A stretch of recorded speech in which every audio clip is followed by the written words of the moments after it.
We're going to swap out these stock halogens on this 2021 F150 for these VLAND LEDs. Here's your before video. First thing we're going to do is take all of these out. First thing to do is take all those out. Get that up. Once that's removed, the top here, use one of these.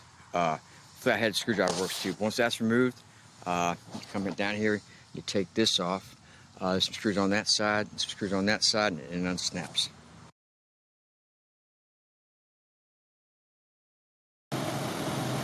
Okay, I skipped some things.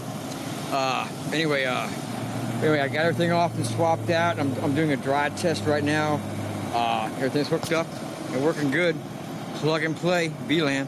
Anyway, you're gonna put it all back together now. Here we go. Well, that's done. VLAN 2021 F150.